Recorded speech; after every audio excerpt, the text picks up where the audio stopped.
It's been the stage for so many historic moments. One of the most famous balconies in the world. And for 175 years, a view that was reserved just for the royal family and their guests. Until now, with the centre room behind it open for us to see for the very first time.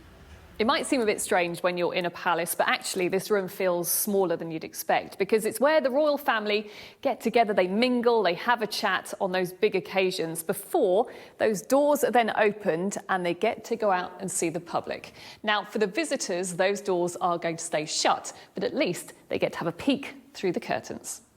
While this will no doubt be the showstopper room with the incredible lotus chandelier, it is just part of an exclusive tour around the East Wing that was added by Queen Victoria. Only now open to the public after 5 years of looking more like this.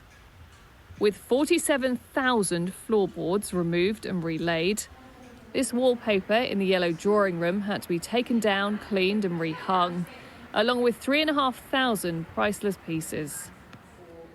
The principal corridor, just one of the spaces where Caroline de Guitaut helped get them back on display. It also tells the story of history, the history of collecting, right back to George IV, and many of the contents that are in this wing came from Brighton Pavilion, his pleasure palace down on the south coast.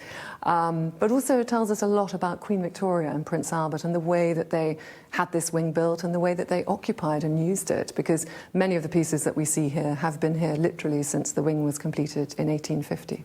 While tours for the East Wing are now sold out, general tickets will still get you into the staterooms, so you can decide for yourself if you like the King's new portrait.